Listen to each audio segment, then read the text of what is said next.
السلام عليكم ورحمة الله.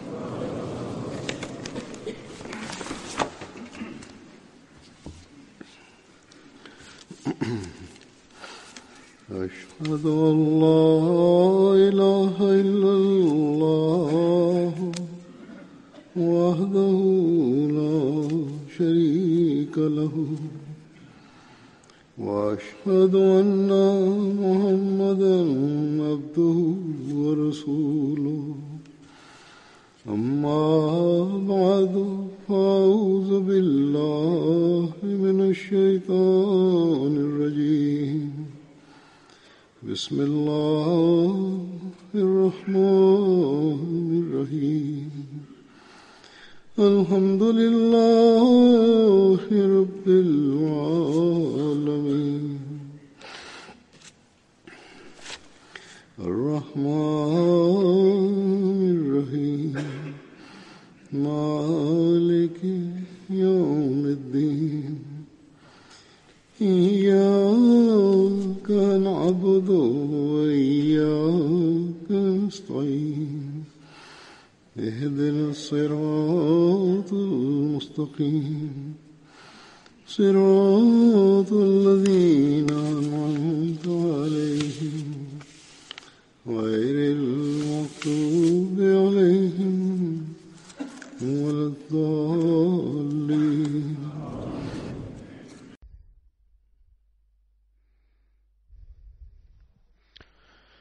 Die Gefährten, über die ich heute erzählen werde, wenn man ihre Ereignisse sich anschaut, dann sieht man, dass die Geschichte nicht vollständig in der Lage war, ihre Lebensumstände zu sichern. Es gibt nur einige kleine Erwähnungen, aber es ist mein Wunsch, dass ich alle Gefährten von Badr versammle und darüber berichte und dass diese auch in der Literatur der Jamaat vereinigt werden. Deswegen werde ich auch solche Namen nennen, die wirklich nur ganz kurz erwähnt worden sind in der Geschichte.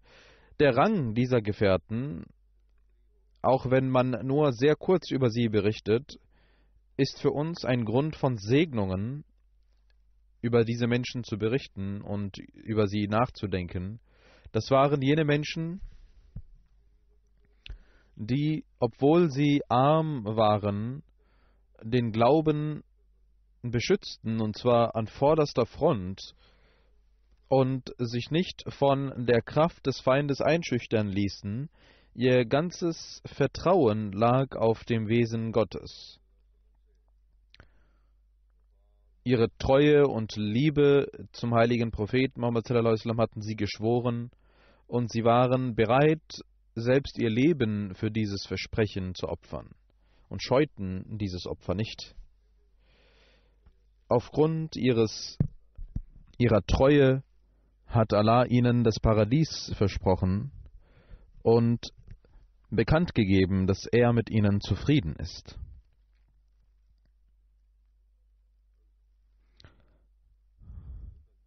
Hazrat Abdur Rabbi Bilhaq bin Aus war ein Gefährte. Über ihn gibt es verschiedene Meinungen.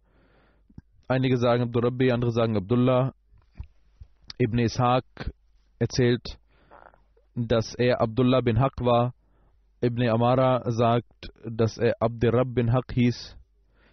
Er stammte vom Stamm Banu Khazraj und Banu Saida, von der Familie Banu Saida, und er war in der Schlacht von Badr mit beteiligt. Dann Hazrat Salama bin Sabit. Sein vollständiger Name war Salma bin Sabit bin Bakhsh. Hazrat Salma war ein Teilnehmer der Schlacht von Badr, und in der Schlacht von Uhud hat Abu Sufyan ihn getötet, zum Märtyrer gemacht. Der Vater von Hazrat Salma war Sabit bin Bakhsh und Onkel war Ifa bin Bakhsh und sein Bruder war Hazrat Amr bin Sabit, die auch in der Schlacht von Uhud den Märtyrertod starben. Viele Mitglieder dieser Familie starben den Märtyrertod in der Schlacht von Uhud. Die Mutter hieß Layla bint Yaman. Sie war die Schwester von Huzaifa bin Mayan. Dann Hazrat Sinan bin Safi. Er stammte von Banu Salma, von Khazraj.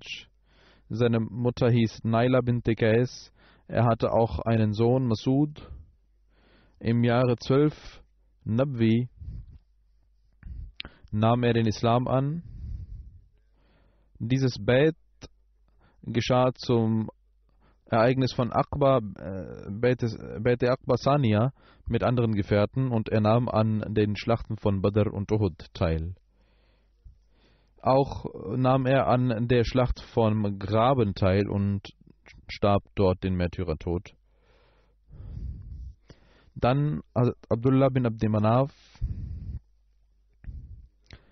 Er war vom Stamm Banu Nu'man. Abu Yahya wurde er genannt.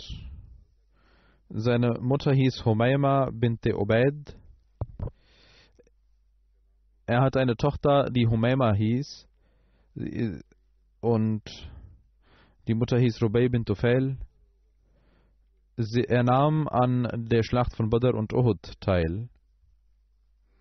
Dann Hazrat Muhrij bin Amir bin Malik. Er starb während der Schlacht, als er für die Schlacht von Uhud aufbrechen wollte. Er hieß Muhrij bin Amir vollständig und war von Bani Najjar, Adi Najjar, und seine Mutter hieß Sauda bint Khaisama bint Haris, und er stammte vom Stamm Aus ab. Seine Mutter war die Schwester von Saad bin Khaisama. Über ihn heißt es, dass er zwei Töchter, Asma und Kalsam, hatte. Er nahm an der Schlacht von Badr teil. An dem Tag, als der heilige Prophet Muhammad sallallahu alaihi wasallam zur Schlacht von Uhud aufbrechen wollte, verstarb er am Morgen. Er zählt zu jenen Menschen, die an der Schlacht von Uhud teilnahmen, weil er die Absicht hatte, daran teilzunehmen. Deswegen zählte der heilige Prophet Muhammad sallallahu alaihi wasallam ihn zu diesen Menschen. Hazrat Ais bin Mais Ansari ist ein Gefährte. Sein vollständiger Name war Ais bin Mais. Er war von den Ansar Banu Zuraiq. Und der heilige Prophet Muhammad sallallahu alaihi wasallam hatte seine Verbrüderung mit Suaid bin Harmala gemacht. Er war mit seinem Bruder Hamza bin Mais beteiligt er sich an der Schlacht von Badr. Und mit dem heiligen Prophet Muhammad sallallahu alaihi wasallam nahm er an allen Schlachten teil. Also Ais bin Mais war auch bei Bahri Mauna und Schlacht von Graben beteiligt und hat an allen Schlachten teilgenommen, an denen der heilige Prophet auch teilgenommen hat. In der Khilafat von Hazrat Abu Bakr 12 Jahre nach der Hijra verstarb er im Krieg von Yamama, den Märtyrertod. Hazrat Abdullah bin Salama bin Malik Ansari ist ein weiterer Gefährte.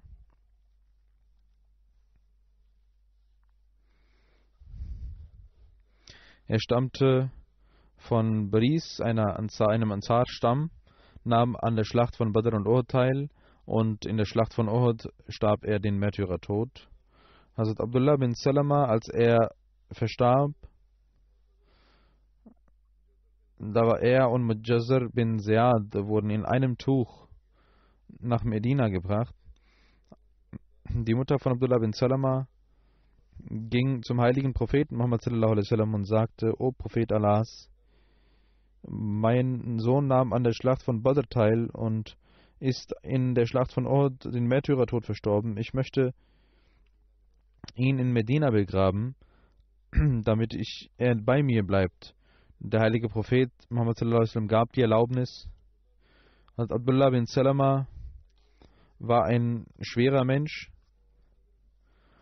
und Hazrat Mujazir bin Ziyad war ein sehr dünner Mensch, und es heißt in den Überlieferungen, dass auf dem Kamel beide so waren, als ob sie gleich wogen. Und der heilige Prophet Muhammad sallallahu alaihi wasallam sagte, ihre Werke haben sie zu gleichwertigen Menschen gemacht.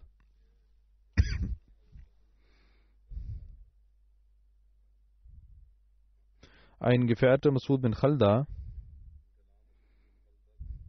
er hieß Mas'ud bin Khalda und einige sagen auch Mas'ud bin Khalid. Er war von den Banu Zurayq, nahm an der Schlacht von Uhud und Badr teil, und das heißt, dass er bei dem Ereignis von Bahr Mauna verstarb. Andere Überlieferungen sagen, dass er in der Schlacht von Khaybar verstarb. Hazrat Mas'ud bin Sa'd Ansari ist ein weiterer Gefährte. Hazrat Mas'ud war in dem Stamm der Ansar Banu Zurayq.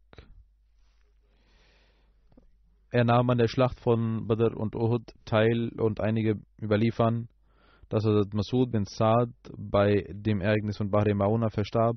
Muhammad bin Amara und Abu Naim sagen, dass er in der Schlacht von Khaybar verstarb.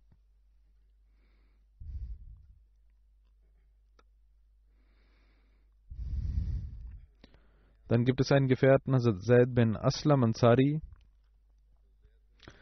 Hazrat Zaid bin Aslam war von dem Stamm Banu Aslan, von den Ansar. Er nahm an der Schlacht von Uhud und Badr teil, und in dem Khilafat von Hazrat Abu Bakr mit dem Kampf gegen Talaiha verstarb er am Tag von Musacha. Musacha ist eine Quelle, wo die Rebellen und der Ansprucherheber von Prophetentum sich versammelten und dort eine Schlacht stattfand. Es gibt einen Gefährten, Abu Munzir bin Yazid bin Amir. Man sagt auch, dass er Yazid bin Amr hieß. Er war von dem Stamm der Ansar Banu Suwad. Während des Beit Aqba und der Schlacht von Uhud nahm er teil. Und auch in Medina und Bagdad waren seine Nachkommen vorhanden. Dann gibt es Amr bin Salba, Ansari, Gefährte. Er stammte von den Ansar Banu Adi. Und er war berühmt aufgrund seines Pseudonyms. Er nahm an der Schlacht von Badr und Uhud teil. Hazrat Amr bin Salba überliefert, dass ich den heiligen Propheten an Seala traf und dort den Islam annahm, und er auf meinen Kopf seine Hand legte, und sein Sohn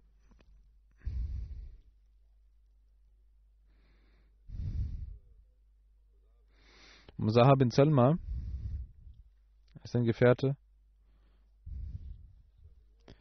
Er überliefert von seinem Vater, dass auch im Alter von 100 Jahren Hazrat Amr bin Salba an der Stelle, wo der heilige Prophet seine Hand gelegt hatte, wurden die Haare nicht grau.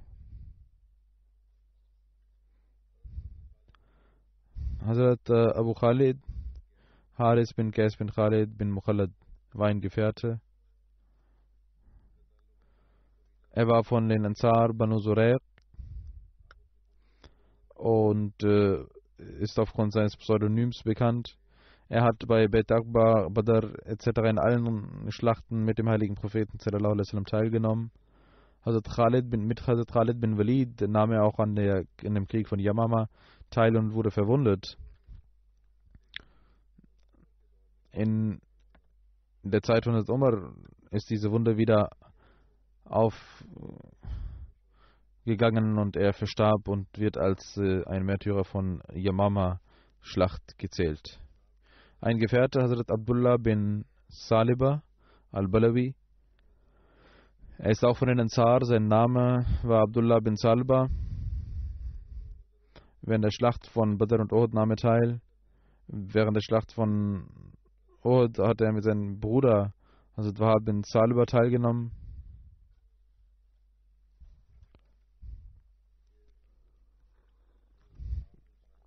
Dann gibt es Sahab bin Salba Ansari. Er stammt von den Ansar und er hatte zwei Brüder, Hazrat Abdullah und Hazrat Yazid. und sein Bruder Yazid war während der Schlacht von in Bet Uqba und Sania hat er teilgenommen und er hat in der Bet Sania teilgenommen und mit seinem Bruder nahm er an der Schlacht von Badr und Uhud teil. Hazrat Maha bin Salaba hieß auch, man erzählt auch, dass er Bahas bin Salaba hieß. Hazrat Malik bin Mas'ud ist der nächste Gefährte, auch ein Ansari. Malik bin Mas'ud war von den Ansar Banu Saida. Er nahm an der Schlacht von Badr und Uhud teil. Dann Abdullah bin Qais bin Sakhar Ansari. Er war von den Ansar Banu Salama. Er hat mit seinem Bruder Ma'bad bin Qais an der Schlacht von Badr und Uhud teilgenommen. Hazrat Abdullah bin Abs Ansari ist der nächste Gefährte. Er war von den Ansar Banu Khazraj Banu Adi. Einige sagen, dass er Abdullah bin Ubais hieß. Er war mit dem heiligen Propheten Muhammad sallallahu alaihi wasallam an der Schlacht von Badr und an allen anderen Schlachten hat er sich auch beteiligt. Dann kommt Hazrat Mu'attib bin Qushayb Ansari. In einigen Überlieferungen wird er Mu'attib bin Bashir genannt. Er war von den Ansar vom Stamm aus Banu Zubayr. Hazrat Mu'attib bin Qushayr nahm an dem Bet Akbar teil. Während der Schlacht von Badr und Uhud nahm er auch teil. An der Schlacht von Badr und Uhud nahm er auch teil. Hazrat Suad bin Razam Ansari ist ein weiterer Gefährte. Er hieß Sawad bin Ruzan. Und in einigen Überlieferungen wird er auch Aswad bin Ruzan genannt und Sawad bin Zuraiq wird er auch genannt. Er nahm an der Schlacht von Badr und Uhud teil. Dann Hazrat Mu'attib bin Auf war ein Gefährte. Hazrat Mu'attib bin Auf war von dem Stamm Banu Khuza. Er war der von Banu Utib. Er wurde Abu Auf genannt.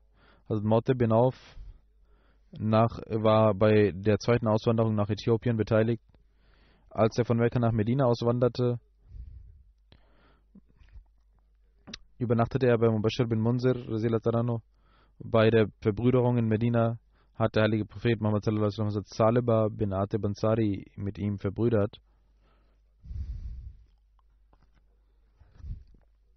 Hazrat Mu'attib bin Auf nahm an der Schlacht von Uhud, Badr, Graben, in allen Schlachten mit dem heiligen Propheten sallallahu alaihi wasallam teil. Hazrat Mu'attib bin Auf verstarb im 57. Jahr nach der Hijra im Alter von 78 Jahren.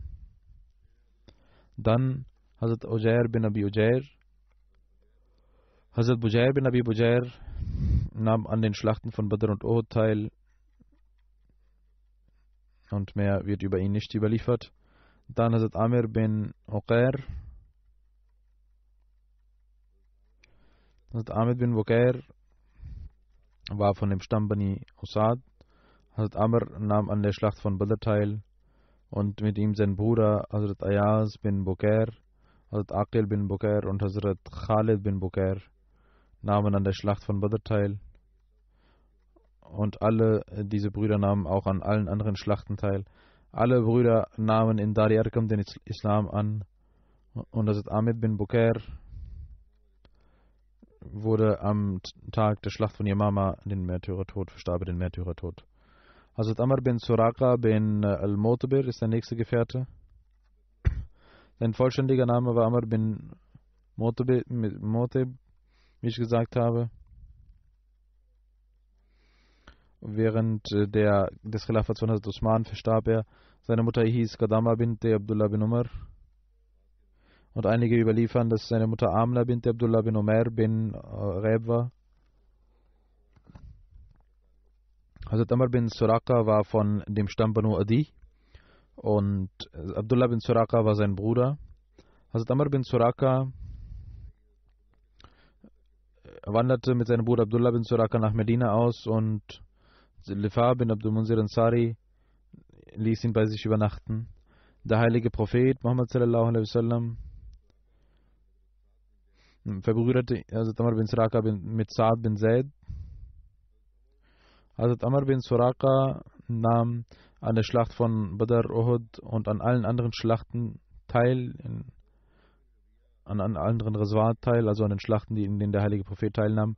Es wird überliefert, dass der heilige Prophet Muhammad sallallahu alaihi wasallam uns nach Nakhla schickte und mit uns war auch Amr bin Suraka. Er war ein sehr dünner und langer, schlanker Mensch. Während der Reise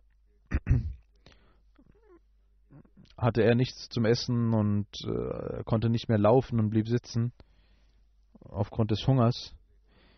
Wir nahmen einen Stein und banden den Stein um seinen Bauch und seinen Magen. Dann ging er mit uns weiter und wir kamen zu einem Stamm und wurden verköstigt. Dann lief er weiter.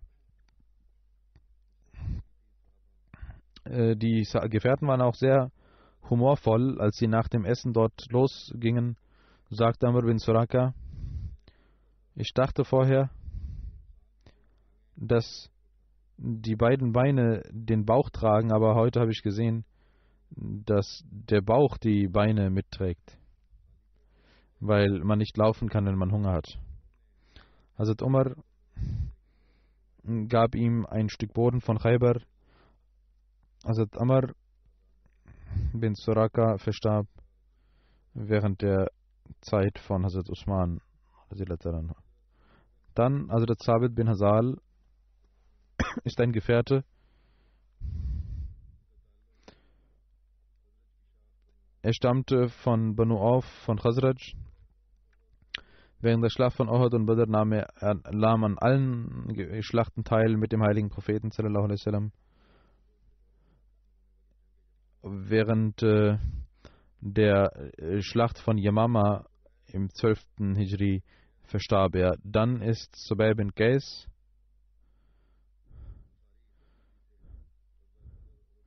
Er war ein Ansari-Gefährte, nahm an der Schlacht von Badr und Uhud teil. Also Zumair radhiyallahu Mutter hieß Khadija mit Amr bin Zaid. Hazrat Zubayr hatte einen Sohn, der Abdullah hieß. Seine Mutter war von Abu Sujara und er verstarb und hatte sonst kein Kind. Hazrat Ubadah bin Qais war sein Bruder. Hazrat Zubayr bin Qais und Hazrat Ubadah bin Qais waren die Onkel von Hazrat Abu Darda und der Bruder von Hazrat Zubayr war Zaid bin Qais. Dann Hazrat Khubab, Maula Utbah bin Ghazwan. Hazrat Khubab radhiyallahu anhu war ein befreiter Sklave von sein Pseudonym war Abu Yahya, war von Banu Nofel und der heilige Prophet Muhammad sallallahu alaihi wasallam hatte während der Auswanderung nach Medina ihn mit Tamim Maula Khirash bin As-Sabat verbrüdert. Das Khabab nahm an den Schlachten von Badr, Uhud, der Schlacht von Graben und allen anderen Schlachten mit dem heiligen Propheten teil und er verstarb im 19. Hijri in Medina und war 50 Jahre alt. Sein Janaza wurde von Hazrat Umar geleitet. Hazrat Sufyan radhiyallahu anhu bin Nasr Ansari war ein Gefährte. Hazrat Sufyan war von dem Stamm Khazraj, Banu Jusham. Über seinen Vater gibt es verschiedene Überlieferungen. Einige sagen Nasr, andere sagen Bishr. Während der Schlacht von Badr und Uhud nahm er teil. Gemäß einer Überlieferung hat der heilige Prophet Muhammad sallallahu alaihi wasallam Hazrat Sufyan mit Tufail bin Haris verbrüdert. Dann gibt es einen Gefährten Abu Makhshi al-Tai. Er ist aufgrund seines Pseudonyms Abu Makhshi bekannt. Sein Name hieß bin Makhshi. Abu Makhshi al-Tai war von den Banu Hulef und er war einer der ersten Auswanderer, nahm an der Schlacht von Badr teil. Dann Hazrat Wahab bin Abi Sarah, ist ein Gefährte. Musa bin Uqba sagt, dass er mit seinem Bruder an der Schlacht von Badr teilnahm. Haytham bin Adi hat ihn mit den Auswanderern von Äthiopien mit ihnen zusammen genannt, dass er auch dort auswanderte, aber einige andere Überlieferungen sagen, dass es nicht bewiesen ist. Er nahm aber an der Schlacht von Badr teil und an der Auswanderung von Äthiopien nicht. Dann gibt es Hazrat Tamim Maula Banu Ghanam Ansari. Hazrat Tamim Banu Ghanam war ein befreiter Sklave. Er nahm an der Schlacht von Badr und Uhud teil. Hazrat Abul Hamra Maula Hazrat Haris bin Hazra.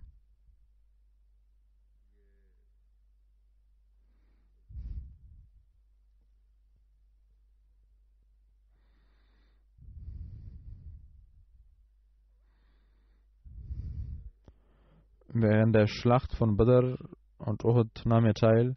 Bei der Schlacht von Badr war er mit Maas, Aus und Muawwiz und sein befreiter Sklave hatten ein Kamel, auf das sie abwechselnd stiegen. Und dann Abu Sabra bin Abi Ruhum. Abu Sabra wurde er genannt und die Leute wussten nicht einmal, wie sein echter Name war. Seine Mutter war Bara bint Abdul Muttalib, welche die Tante vom heiligen Propheten war, und so war er auch der Cousin des heiligen Propheten. Also Abu Sabra nahm an beiden Auswanderungen nach Äthiopien teil und an der zweiten Auswanderung war seine Frau auch beteiligt. Er hatte 3 Söhne. Sie hießen Muhammad, Abdullah und Saad. Abu Sabra, als er von Mekka nach Medina auswanderte,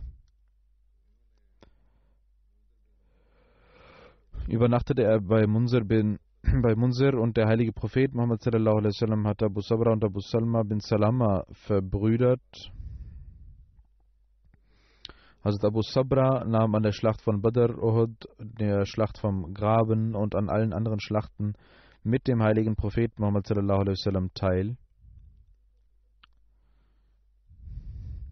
Er war nach dem Tode des heiligen Propheten Muhammad sallallahu alaihi wasallam, ließ er sich in Mekka nieder und danach nach Medina, und in der Zeit von Hazrat Usman anhu als Kalif verstarb er. Dann Hazrat Sabit bin Amr bin Zaid, Ibn Ishaq und Zuhri diese Historiker haben berichtet, dass Hazrat Sabit bin Amr mit den Banu Najjar verwandt war, und Ibn Munda hat sie mit Banu Nasha verbunden. Das waren Stämme von Ansar, und er nahm an der Schlacht von Badr teil und verstarb den Märtyrertod in der Schlacht von Uhud. Dann Hazrat Abul Awar bin Al-Haris. Hazrat Abul Awar bin Al-Haris, über seinen Namen gibt es verschiedene Überlieferungen. Ibn Ishaq sagt, dass er Ka'b hieß. Ibn Amara sagt, dass er Haris bin Salim hieß. Sein Onkel hieß Ka'b und deswegen hat man ihn auch mit seinem Namen genannt.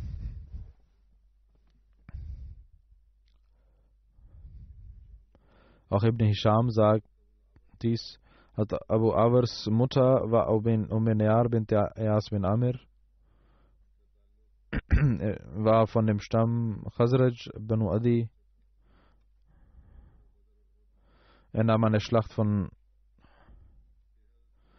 Badr und Uhud teil. Dann Amir bin Adi. Ibn Ishaq hat ihn Abbas genannt und Musa bin Abbas hat ihn Absi genannt. Seine Mutter hieß Abul Munim bint Zuhair bin Saliba. Er stammt von den Khazraj Banu Salma.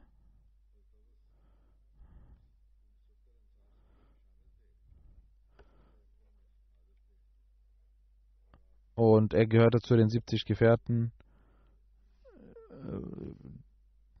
er nahm an der Schlacht von Badr und Uhud teil. Hazrat Ayas bin Buqair ist ein weiterer Gefährte. Er wird auch Ibn Abi Ruqair genannt. Er war von dem Stamm Banu Lays, die von Banu Halif stammten. Hazrat Aqil, Hazrat Amir, Hazrat Ayaz und Hazrat Khalid haben zusammen in Dar Arqam den Islam angenommen. Hazrat Ayaz und sein Bruder Aqil und Khalid und Amir sind zusammen ausgewandert und in Medina bei Rafah übernachtet. Er hatte auch 3 weitere Brüder. Alle 3 nahmen an der Schlacht von Badr teil.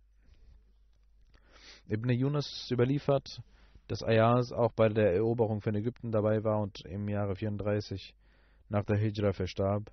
In einer anderen Überlieferung heißt es, dass Ayaz in der Schlacht von Yamama verstarb. Sein Bruder Maas und Muawwiz und Aqil verstarben in der Schlacht von Uhud. Hazrat Amir in der Schlacht von Yamama. Gemäß einer anderen Überlieferung verstarb er bei Bahri Mauna. Hazrat Yas bin Uqair nahm an allen Schlachten mit dem heiligen Propheten Muhammad sallallahu alaihi wasallam teil. Er gehörte zu den ersten Muslimen und gehörte zu den ersten, die auswanderten.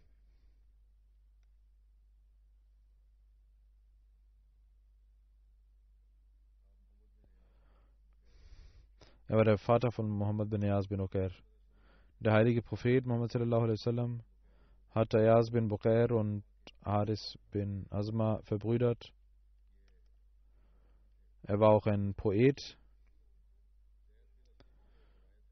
Zaid bin Aslam überliefert, dass Abu Bakrs Söhne zum heiligen Propheten sallallahu alaihi wasallam kamen und sagten: O Prophet Allahs sallallahu alaihi wasallam, unsere Schwester soll mit dem und dem Menschen vermählt werden. Der heilige Prophet sagte: Was denkt ihr über Bilal?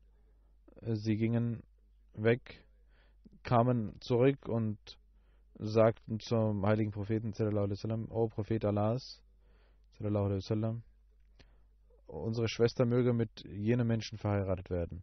Der heilige Prophet sallallahu alaihi wasallam sagte das Gleiche: Was denkt ihr über Bilal? Dann gingen sie zurück und kamen zum heiligen Propheten sallallahu alaihi wasallam und sagten wieder, dass seine Schwester mit jenem Menschen verheiratet werden soll. Und der heilige Prophet sagte: Was denkt ihr über Bilal? Was denkst du über eine Person, die unter den Paradiesbewohnern sein wird? Dann sagten sie zum heiligen Propheten sallallahu alaihi wasallam: Okay, und vermählten ihre Schwester mit Bilal. Das war der Rang von Hazrat Bilal. Und so wurden auch Vermählungen gemacht. Beim ersten oder zweiten Mal lehnten sie ab, aber nicht beim dritten Mal. Und taten das, was der heilige Prophet sagte. Es gibt Menschen, die beim ersten Mal schon sagten, dass sie das machen, was der heilige Prophet sagt, und andere dachten darüber nach.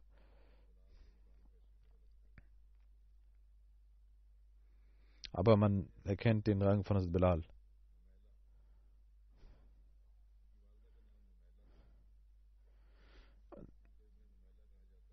Dann Ibn Numayla, er war von Banu Muzayna, von Banu Aus,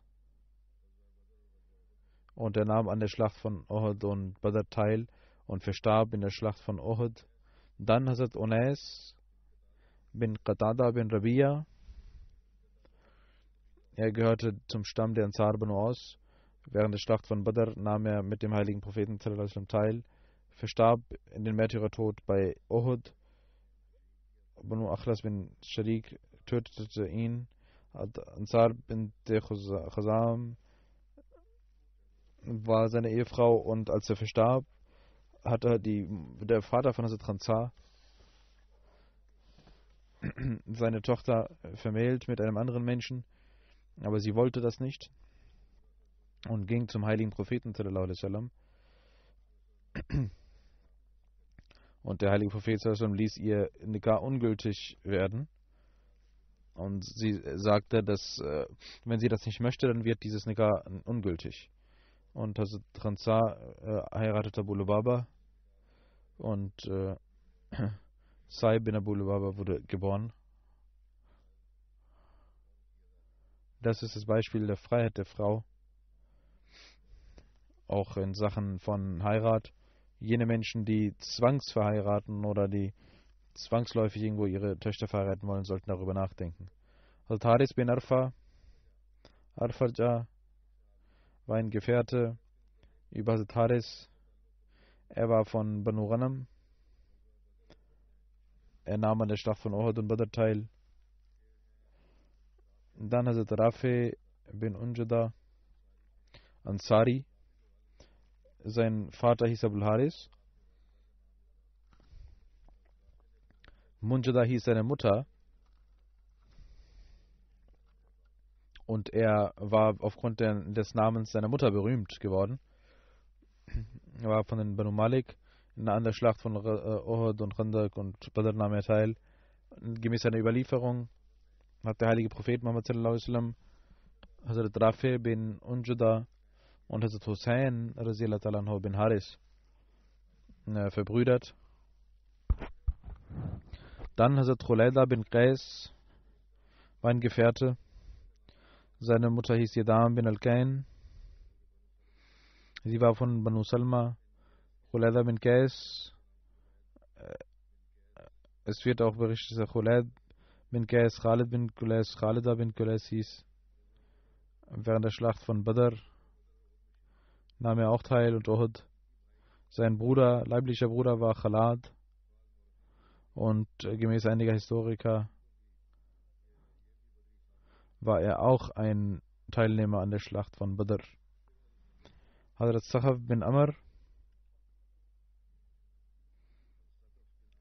Hazrat Sahaf bin Amr, über seinen Stamm gibt es verschiedene Meinungen. Einige sagen Banu Aslam, andere sagen Banu Asad.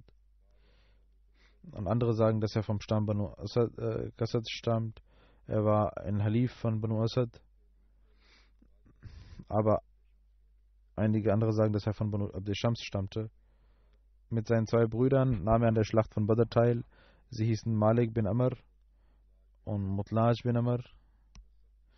Also Zakhaf bin Amr war einer der ersten Auswanderer.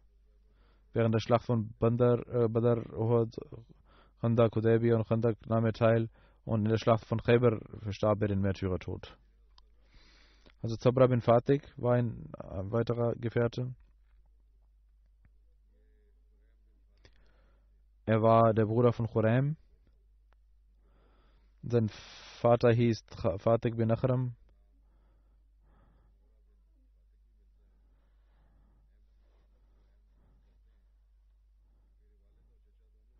Und es gibt eine Überlieferung, und ein Gefährte sagt, dass mein Vater und Onkel an der Schlacht teilnahmen und sagten, ich werde keinen Muslim töten. Abdullah bin Yusuf sagt, dass Sabra bin Fatik der gleiche ist, der Damaskus unter den Muslimen verteilte.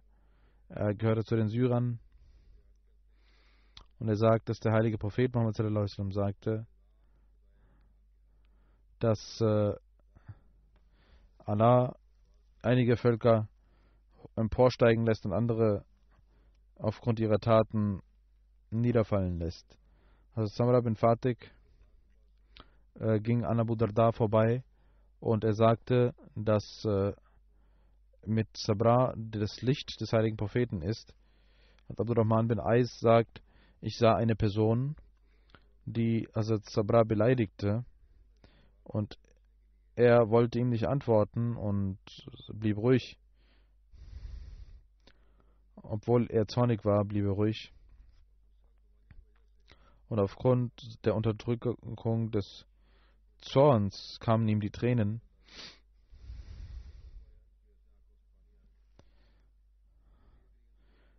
Der heilige Prophet sallallahu alaihi wasallam sagte, wie gut ist dieser Mensch, Samra, wenn er seine langen Haare etwas kleiner machen würde. Er hatte lange Haare. Und wenn er sein Kleid etwas nach oben ziehen möge.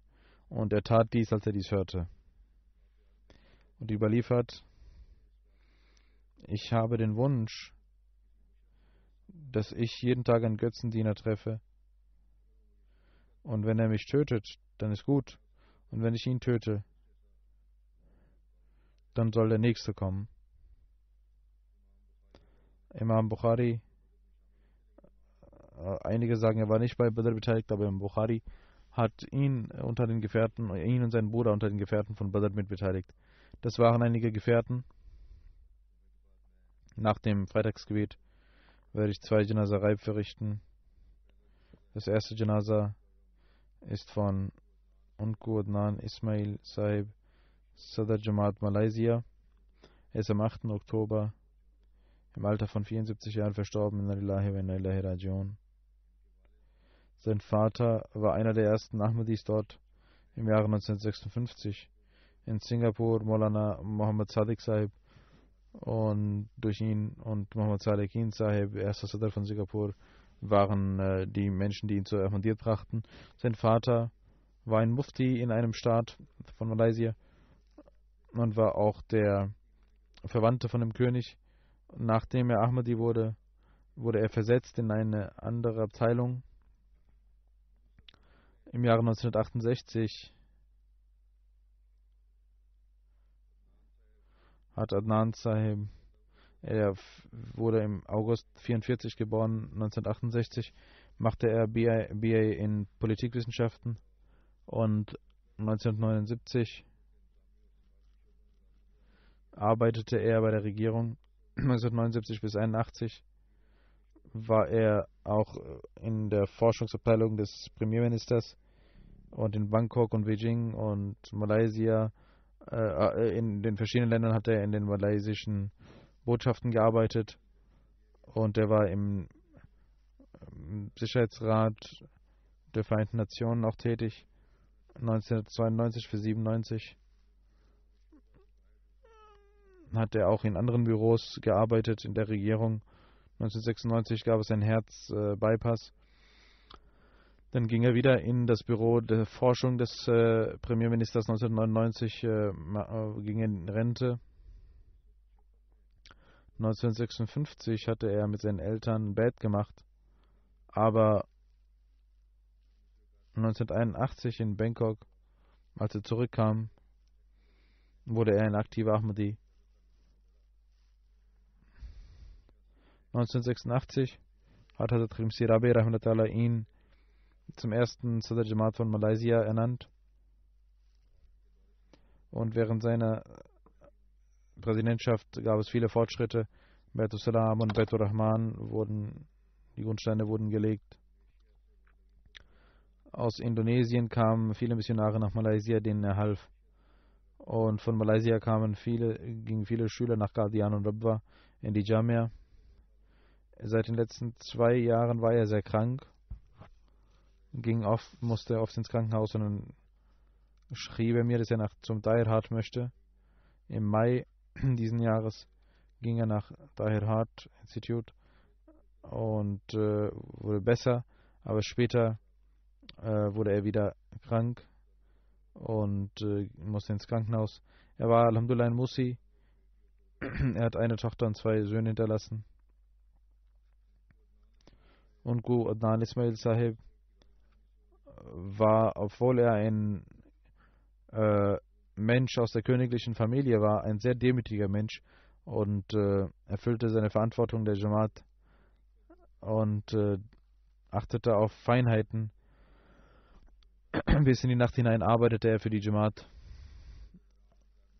und die Amtsinhaber und Mitglieder der Jamaat und vor allem Murabian, Bumalerin behandelte er immer sehr gut und achtete auf die Erziehung der Kinder der Jamaat und sagte immer, das ist die Zukunft der Jamaat. Seine Ehefrau sagt, dass er immer für die Bildung der Kinder arbeitete in der Jamaat und immer für den Fortschritt der Jamaat arbeitete und darüber nachdachte. Am Tag seines Todes gab es keinen Krankenwagen und es gab keinen Transport, um ihn zur Moschee zu bringen, seinen Leichnam. Ein Mitglied der Jamaat kontaktierte Herrn Quan Chi, einen Chinesen, der in seinem Auto, der auch half.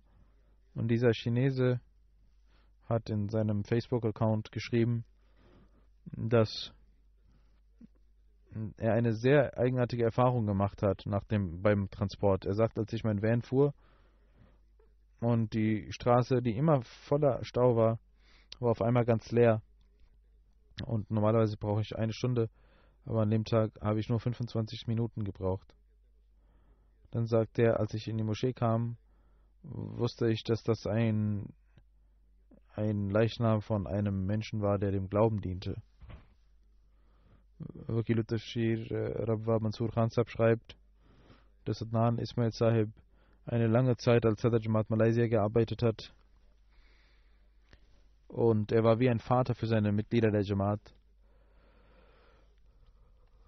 Er sagt, als ich Malaysia besuchte, konnte ich ihn treffen und habe gesehen, dass er wirklich mit viel Weisheit arbeitete. Der in schwierigen Zeiten die Jamaat-Arbeit sehr erfolgreich erledigte. Und er war ein sehr vertrauenswürdiger Mensch. Möge Allah seine Ränge erhöhen und seinen Kindern auch die Kraft geben, seine guten Werke fortzuführen. Und mögen sie immer mit der Jamaat verbunden bleiben. Das zweite Janaza ist von Hamida Begum, Chaudhry Khalil Ahmed Sahibs Ehefrau. Sie ist am 5. Oktober im Alter von 84 Jahren verstorben. Inna lillahi wa inna ilaihi raji'un. In Qadian, in der Nähe von Qadian, Bhingi Bangar, ist sie in einer Ahmadi-Familie geboren, war eine sehr gottesfürchtige Frau, hatte keine weltliche Bildung, aber liebte den Heiligen Koran und rezitierte oft den Heiligen Koran am Tag und wollte immer den Heiligen Koran im Ramazan hören und ging zu Namaz Tarawih. Sie versuchte immer, als in Rabwa die Frauen noch zu Jumma gingen, in der Moschee von Aqsa das Namaz zu verrichten und war immer die Erste, die dorthin ging immer sehr rechtzeitig dorthin. Sie war eine sehr einfache Frau. Das, was sie an Geld sammelte, gab sie in verschiedenen Chanda und Aufrufen und für Moscheen und dankte Gott. Sie hat viele Mädchen verheiratet und geholfen und ihren Schmuck an Arme verteilt. Ging immer zu armen Menschen und das war ihr eine große Freude. Und sie gab sehr viel für Sadqa aus und ließ niemanden mit leeren Händen weggehen. Sie war Musia und hat 2 Töchter und 8 Söhne hinterlassen. Sie war die Schwester von Halifa Ahmed Kalo Sahib und sein älterer Sohn Chaudhry Muzaffar Ahmed Sahib ist auch, wohnt in Großbritannien, macht Waqf für Arzi. Ihr Sohn Bisharat Sahib ist Murabi Silsila und dient heutzutage. Sein Schwiegersohn Hafiz Abdul Mahin Sahib ist auch in Rabwa ein Murabi. Auch ein Enkel ist ein Murabi. 2 Enkel sind Hafiz Koran. Ein Enkel ist ein Schüler der Jamia Ahmadiyya Großbritannien.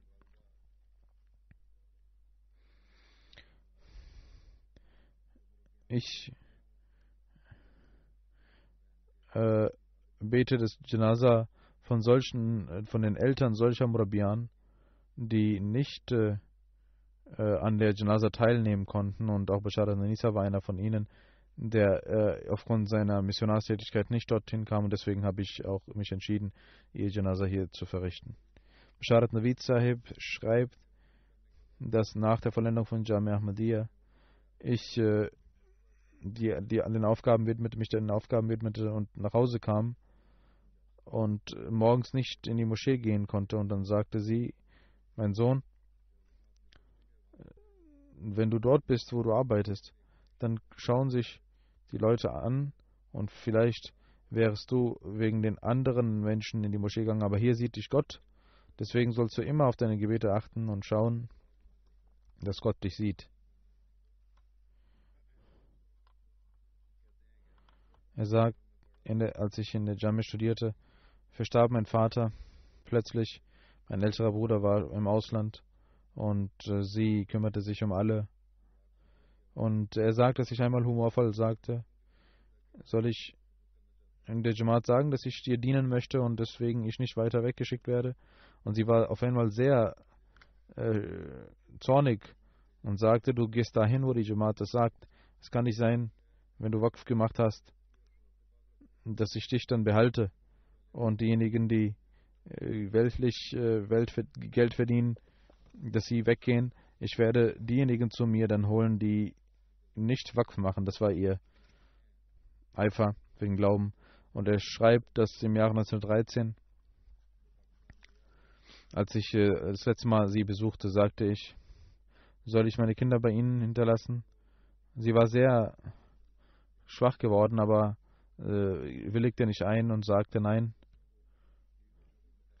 Die Kinder und Frau sollst du bei dir behalten, sie sollten bei ihrem Ehemann bleiben. Das ist die Lehre, die uns diese Sultane gegeben haben. Auch für die Menschen heutzutage ist es sehr wichtig. Möge Allah ihre Ränge erhöhen und auch ihren Nachkommen die Kraft geben, treu zu dienen.